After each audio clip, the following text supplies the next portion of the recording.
Good morning. Happy New Year. Welcome to this first Sunday service of 2021 with the Eno River Singers. Let me make sure I'm not muted. Great.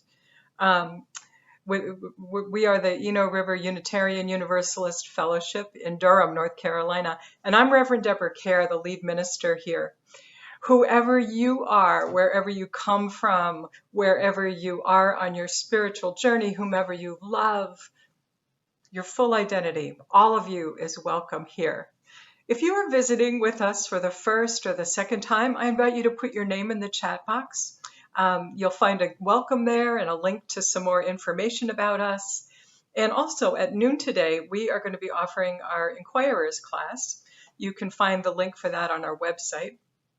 All are welcome, especially if you're interested in membership. We ask that people take this series of classes to find out about how we do Unitarian Universalism here at ERUUF. So, you have all immediately noticed that our worship team is not in our sanctuary this morning. With flu season, with the rise in cases of COVID-19, and with the more virulent viral strain, it is safer right now for all of us to produce our Sunday services from our worship team members' homes and offices.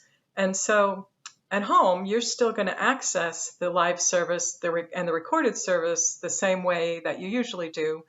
And we here on this end are going to get back to our beautiful sanctuary as soon as it is safely possible for us to do that. We are eager to be back in that space. And we can't wait till you're there with us. We're all there together. There are additional groups and all kinds of classes happening at ERUUF and happening online right now. You can find out about them in our weekly e-news and also on our website. So I am here this morning with Reverend Stacy Grove and also with our tech team this morning, Jenny Jolly and Michelle Sager. Kate Lewis and Pam Dulavore previously recorded hymns and some other pieces of music for this first service of 2021. And we are thrilled this morning to have some gorgeous special music from two ERUUF members, Helen Wolfson and Eric Thomas, who are this morning's guest musicians. And not all, but most of their music are original compositions. So it's really special. So now, at this time, let's just take a minute. Let's just find our center. Take a breath and let it out. And just sense where your energy is in your body. It might be outside yourself, maybe up around your shoulders and your head. And you can bring it into your body. It might be in your head. It might be in your chest. It might be in your belly. Just see if you can find your energy. Now let's take another breath, and as you exhale, just imagine yourself exhaling through your chest, the area around your heart. Just feel your chest muscles soften as your heart naturally opens in the safety and the peace of this time, this gathering of this community, which is apart yet together. We're going to continue this morning's service with the prelude. It's the Fair Hills of Killen, played by Helen Wolfson.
And so Stacy and I have the opening words this morning. These are by Gretchen Haley. It's called Be Generous with Your Dreaming.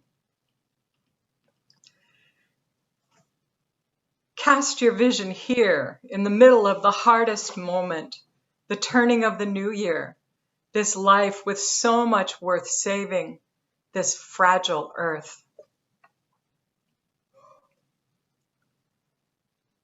For the children born now into the world as it is, with the threat of war and whole continents burning still, while the memory lingers of holidays chaotic and miraculous into this day. Offer the vision you've tried to talk yourself down from, your wildest dream, your audacious aims, the beauty that whispers to you to follow and build and become. For this world coming undone by distraction and greed and fear, this world divided by made-up borders and all that needs forgiveness. Here, stir up your steadfast hope, your resolute clarity of what remains possible. Be generous with your dreaming and brave. All paths to the future are born in this courage of imagination, this willingness to shed, to salvage, to start again, to be this blessing for each other, to be this blessed. We light our chalice as a reminder of necessary, audacious dreams and the need for our courage and our commitment to make them real. With gratitude for the grace that arrives to assure us that even though we're apart, none of us are alone. Our first hymn this morning is May Nothing Evil Cross This Door by Cantor Pam Delavore.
That's not a hymn that we sing very often. It's an old chestnut in the Unitarian Universalist songbook. It's actually number 1, and it seems like a fitting song to sing on a day of new beginnings, which this one might be. The theme for this morning's service centers around questions about truth. How do we know what's true? How is it possible to know what's true in a time when everything around us is changing? how is it possible to know this? Or as Kate McKinnon's character on Saturday Night Live, Dr. Wayne We Notice, might ask, how do we notice? We are not the first people to wrestle with these kind of questions. People have wondered what's true in their personal lives, and also they've wondered about the sacred, and they've wondered about ultimate reality, what's true about reality itself. The reading this morning is a story that's been told about the psychologist William James. He taught and lectured about human nature and also about the nature of reality at the beginning of the last century, the 20th century. This encounter was reported to have taken place after one of his lectures. Stacy has it for us now. Turtles all the way down. The following anecdote is told about William James. After a lecture on cosmology and the structure of the solar system, James was accosted by a tiny older woman. Your theory that the sun is the center of the solar system and the earth is a ball which rotates around it has a very convincing ring to it, Mr. James, but it's wrong. I've got a better theory, said the woman. And what is that, madam? Inquired James politely. That we live on a crust of earth, which is on the back of a giant turtle. Not wishing to demolish this absurd little theory by bringing to bear the masses of scientific evidence he had at his command, James decided to gently dissuade his opponent by making her see some of the inadequacies of her position. If your theory is correct, madam, he asked, what does this turtle stand on? You're a very clever man, Mr. James, and that's a very good question, replied the woman. But I have an answer to it, and it's this. The first turtle stands on the back of a second, very far larger turtle, who stands directly under him. But what does the second turtle stand on? Persisted James patiently. To this, the tiny woman crowed triumphantly. It's no use, Mr. James. It's turtles all the way down.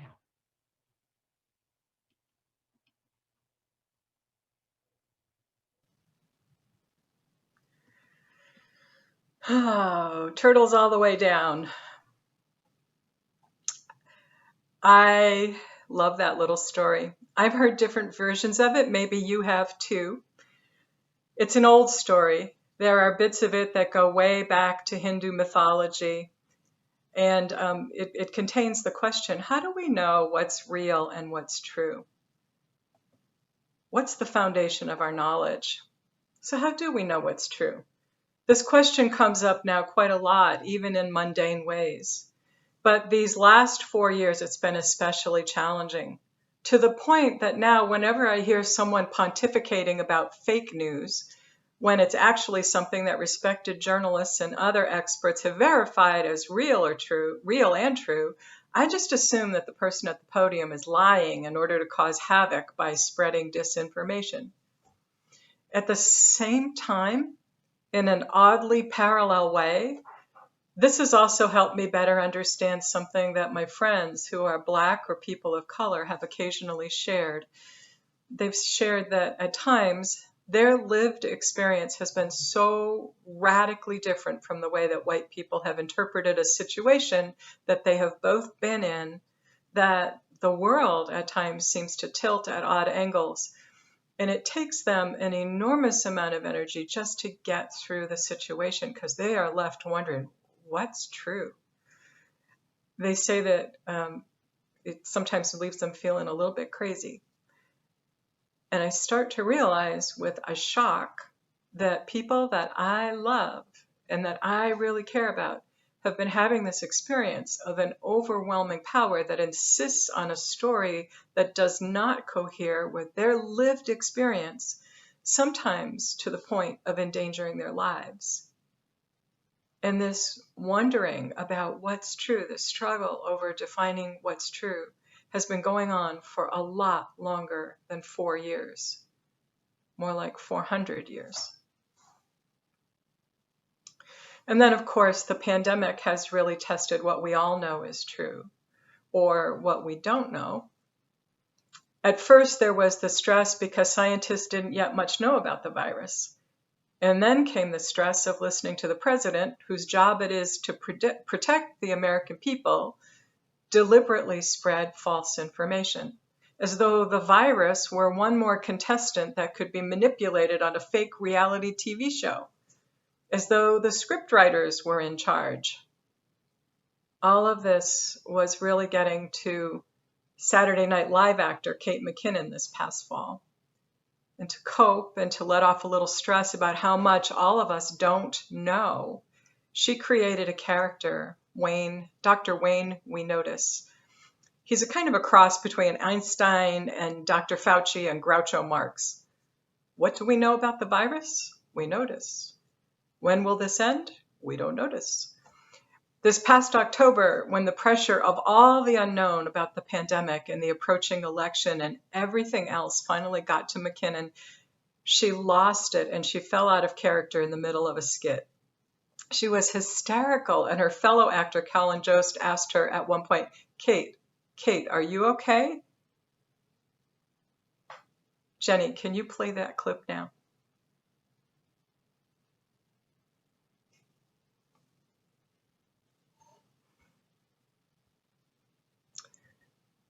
No, we don't notice. So the whole skit from Saturday Night Live on October 10th is on YouTube. It's really funny, and you can watch it there. We can't include it in this recording on our site, but you can go there and you can watch it and yeah, see if it makes you feel better. It made me feel better. In that clip, McKinnon explains that she made up the character to comfort herself about what we know, and especially all that we don't know. It's kind of touching, really. I just happened to see it in real time that October night, and I could relate to the whole thing. Humor helps release pressure, and humor especially helps when it turns the spotlight onto truth at the same time. Because there are things that are real and true, and claiming something different does not change them. The Catholic Church made Galileo recant his scientific findings, but his acquiescence did not mean that the Earth is the center of the known universe. And in our own time, we're finding out that we really cannot fool Mother Nature. There are natural consequences if we put too much carbon into the atmosphere. And what we've seen this past year is that you cannot bus around and you cannot intimidate a virus. All you can do is create a diversion. Quick, get people all riled up and fighting with each other. And then maybe they won't notice that man heading toward the exit with a whole lot of cash from his campaign fund. For anyone who's paying attention, the cumulative effect of all this lying is way too much like George Orwell's Animal Farm. And it would just be tawdry and stupid, but for a couple of things, such as intentionally lying is spiritually sinful and it's morally wrong. Taken as a whole, in its banality, it's actually evil. Twisting the truth this way is cruel because it's an intentional way to knock people mentally, physically, financially, emotionally off balance. It's meanness that literally leaves you shaking your head, and that meanness has really started to wear us all down. There is a really large sign, one that was professionally made, out on Hope Valley Road. It's right next to the Country Club golf course, right where the fairway meets the road. What an interesting place for this sign. The sign went up early last fall and it reads, "Make lying wrong again. Make lying wrong again." And then a mile farther down the road, heading toward downtown, there's a different sign that says, "Make Orwell fiction again." When you see the first sign, you laugh, and then you feel calmer. And then 2 breaths after you see the second sign, you realize that you have begun to feel a little more sane again, a little more sane. We're going to pause here. And a little later, we're going to consider how other people in other times and places have also wrestled with the issue about how do we know what's real and what's true. We have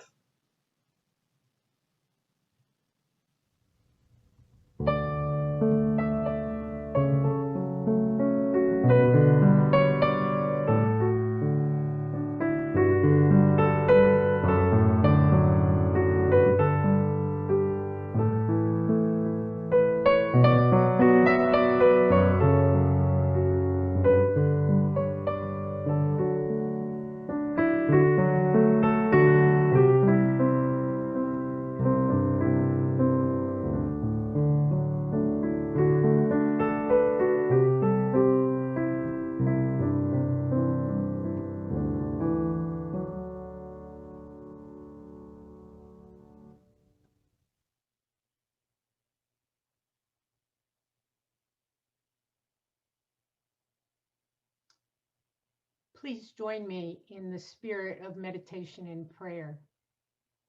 This adapted from Listening for Your Word by Marta Valentin. Spirit of all lives, you hold in your heart and hands all that is good and just. As you wait for us to grab and take hold, teach us to know when to reach, when to release, when to pray, or when to simply stand still, listening for your word. Teach us to trust what we hear is not our imaginations, and help us to accept this. This morning, we hold on our hearts many joys, sorrows, and milestones that our beloved community has been experiencing recently.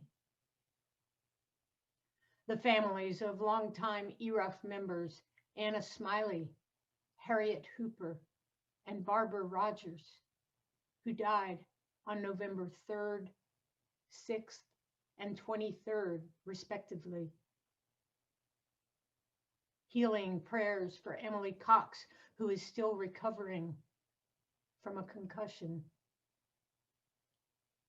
Kathleen Monaghan, who has been recovering from shoulder surgery. Peter Romain and Beth Harvett celebrating the birth of their grandson, Oliver Price Romain, on November 22nd, to parents Jack and Aspen Romain. Ted Fisk, as he grieves the loss of his brother David, who died December 15th.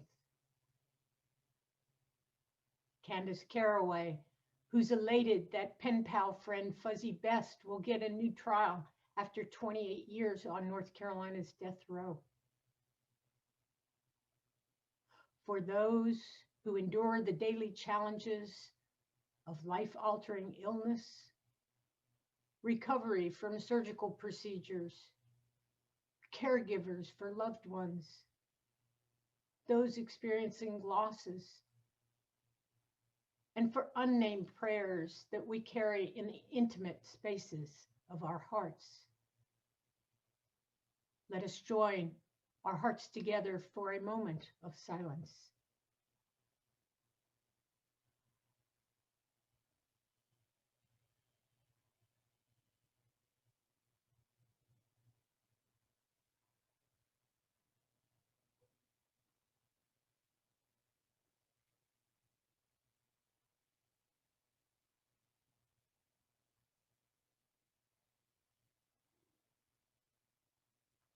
Spirit of my life, guide me this day as I open the path before you, before me,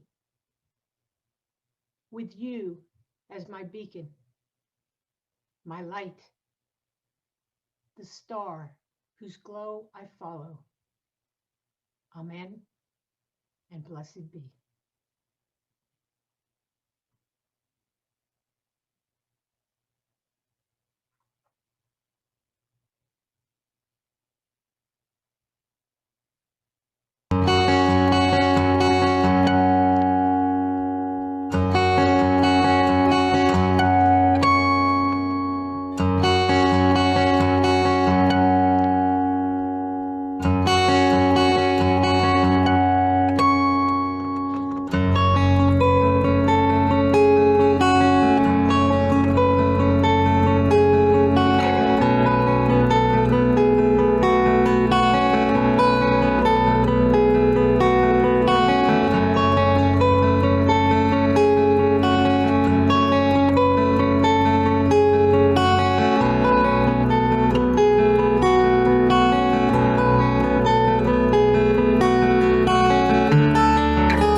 Oh, wasn't that gorgeous? The issue of how we know what's true, especially around life's big questions, is not new. I'm most familiar with the northern half of the world's religions and cultures, so I can't speak about the religions of Africa or South America or the South Pacific. But the northern religions that most Westerners know best all have been greatly concerned with who we truly are and how is it that we know what's real and what's true. And now, in our own time, science also asks these questions and comes up with answers that are startlingly similar to the wisdom that's offered by these religious traditions. All of the world's northern religions began with the spiritual experience of disciplined, skilled, spiritually informed members and their experience with meditation and prayer. The oldest religion that Westerners know is Hinduism. The texts date back to 2,500 years ago, but the tradition is known to have predated the written text by thousands of years. The main insight of Hinduism is that there's this absolute reality that encompasses everything in existence. And Hindus name this pervasive reality Brahman. Thousands of years ago, while they were meditating, practitioners became aware that Brahman is everywhere, including inside each human being. And they called the inner aspect of this absolute reality Atman. Despite the differences they initially perceived between Brahman and Atman, the greatest discovery was the final realization that Brahman is consciousness. So is Atman.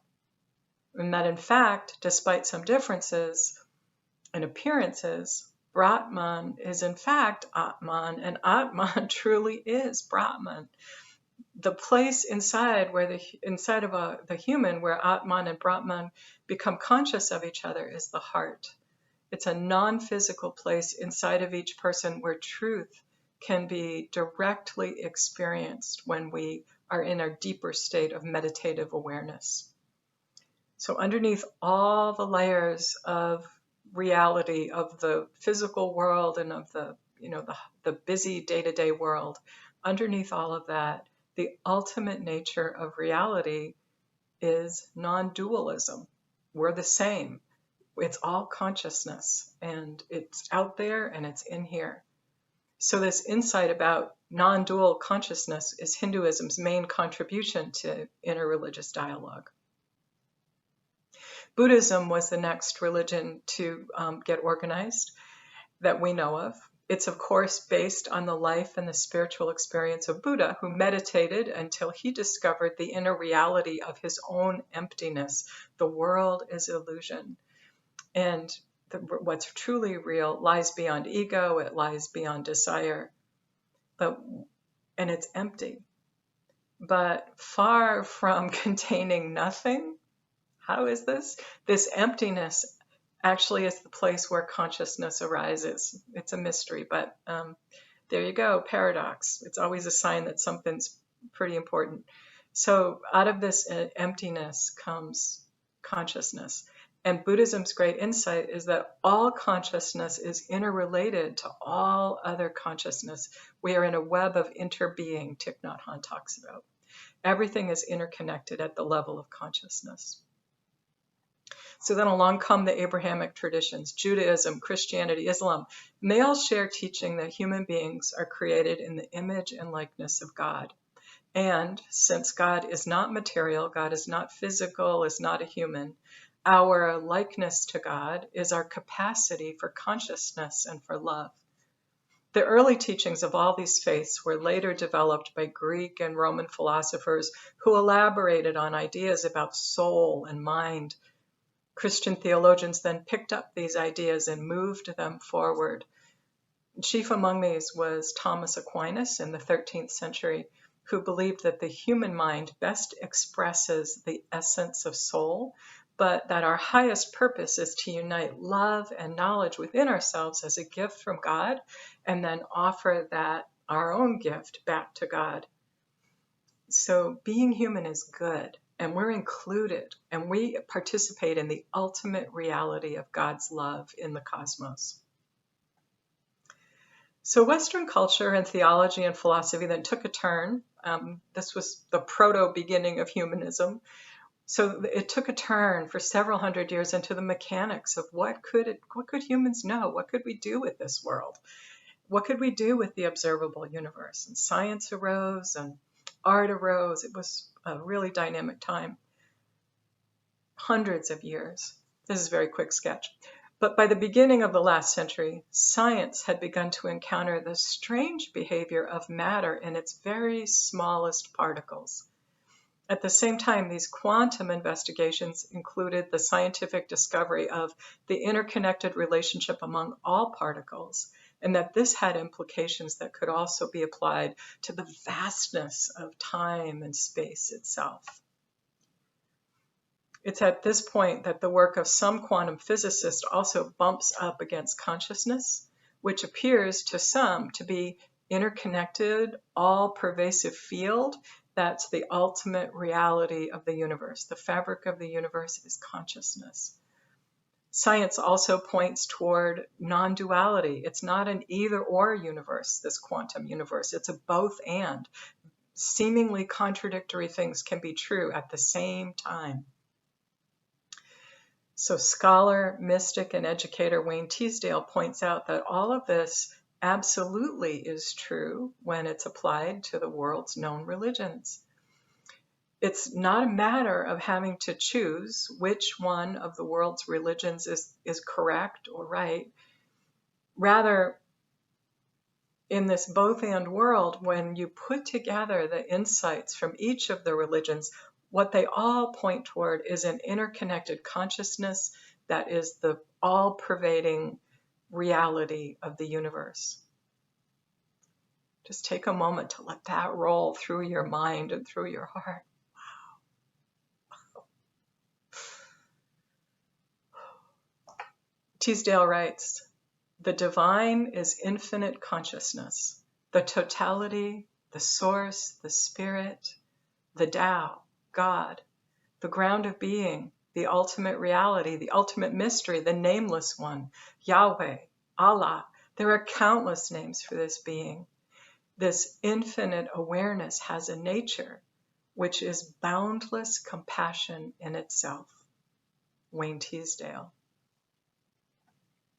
So, how do we know what's real and how do we know what's true? What's the basis for our knowledge? That story about the turtles? Read one way, it might be a story about facts and ideas. Is the world based on myth or is it based on scientific fact?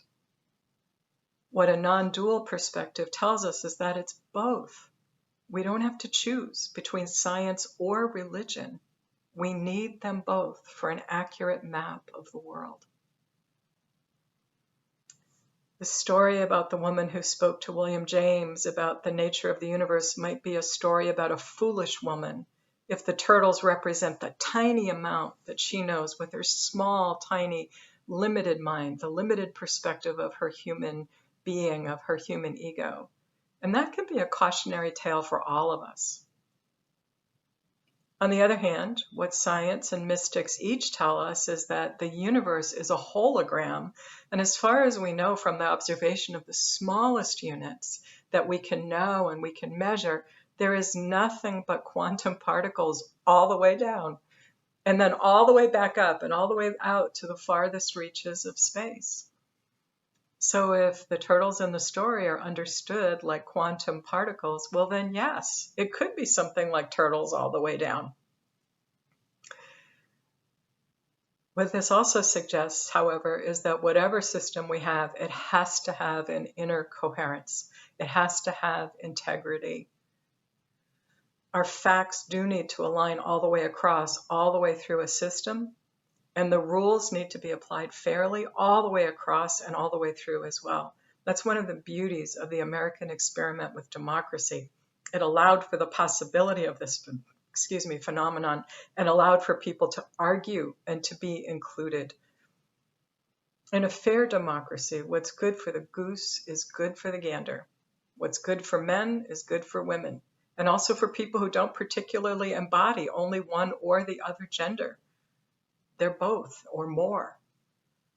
What's good for white people is also good and must be offered equally and fairly to Black and brown people. At least the basics of what's good for rich people must be equitably available to lower income people. What supports senators' basic human rights also has to be accessible to all citizens. Healthcare, food, shelter, unemployment insurance. For a minute, early on in the pandemic, we actually put this belief into practice. We're human. It was a crisis and it was far from perfect.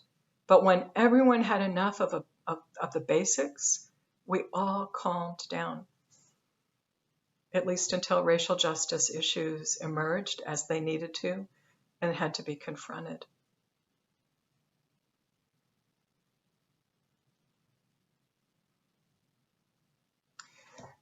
The natural universe is a tremendous, astounding, beautiful mystery.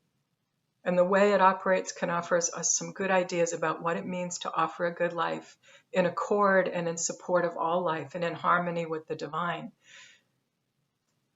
If the universe has integrity, we need to have that too. We need to try and get ourselves in alignment with what we know is true and act with that and have integrity. That's why lying and intentionally trying to obfuscate the truth is so reprehensible. It really is offensive to the nature of reality, ultimately at reality, to the sacred.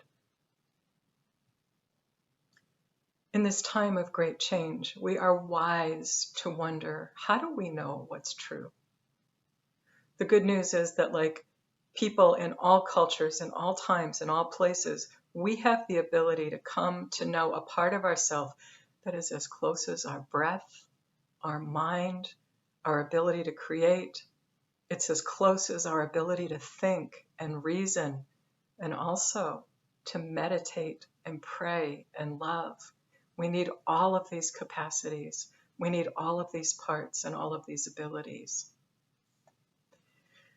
Unitarian Universalists believe that with a little practice, each of us can have direct contact with the interconnected web of life, direct knowing, direct experience with the consciousness that pervades the universe. We don't have to choose between science and religion. We can be informed by both to come up with a more accurate map of reality. And then together in community, it's not either the individual or the community, it's both the individual and the community. Together we can figure out good, equitable ways to live together in peace and harmony with this larger reality. This service this morning has been around some pretty big ideas about truth, a little bit abstract, a little bit big. So next week, we're going to bring all of this down to earth when 3 of our members share their credos. Credo means this, I believe. Unitarian Universalists don't have one creed, one teaching that we all agree to. What holds our faith together, what holds us together as a community are our agreements, especially our agreement to support each other's search for truth and meaning, to show up for each other and to listen and to ask curious questions and to be there as we stretch and grow, as we go through the same process that all of nature goes through to grow and develop. So next Sunday, we're going to hear how 3 of our members have wrestled with some of life's big questions. It's an ongoing story. It's our story, and the story continues. Blessed be. Amen.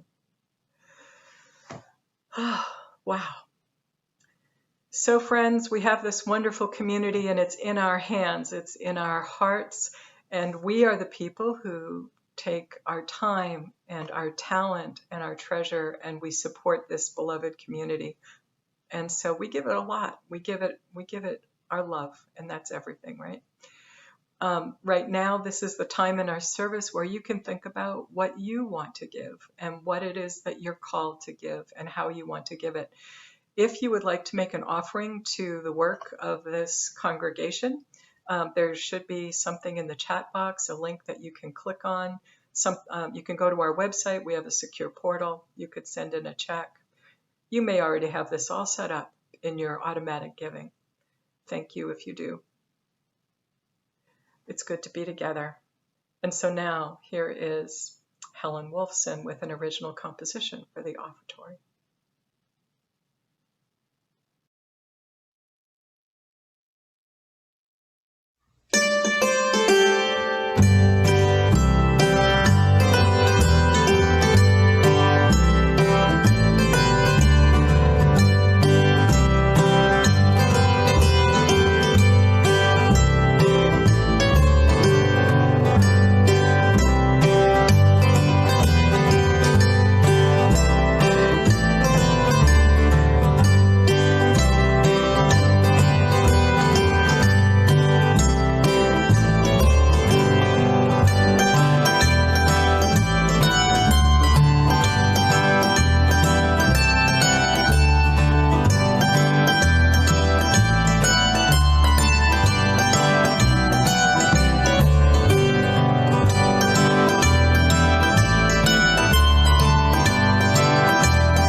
Oh my gosh, wasn't that beautiful?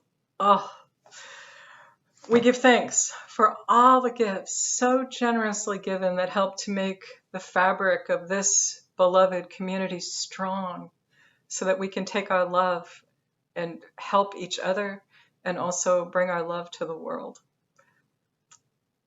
We give thanks. Our final hymn this morning is also one we don't sing all that often, but it's kind of perfect for a New Year's Day service. The Ceaseless Flow of Endless Time. Pam will lead us. The words will also be on your screen.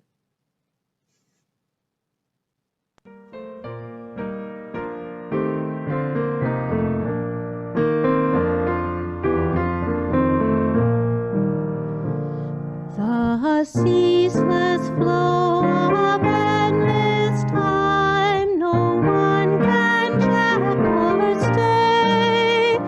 We'll view the past with no regret, nor future with dismay.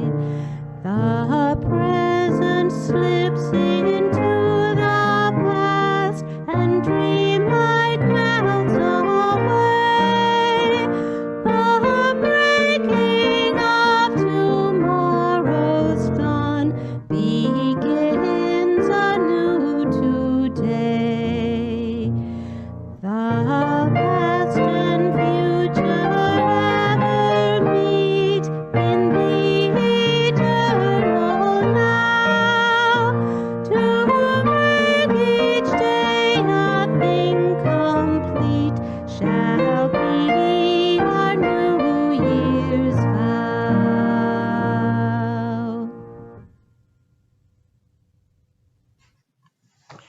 And so, friends, our service comes to a close, this first service of 2021 in this awkward year, in this uncertain time. And we are together, even though we're apart, and there is gladness in our gathering. James Baldwin said, "The interior life is the real life, and the intangible dreams of a person may have a tangible effect on the world." Yes, they can. We move into the light of this new day, this new year, with gratitude and hope and love and confidence that together we can make a difference. Blessed be, friends. Blessed be.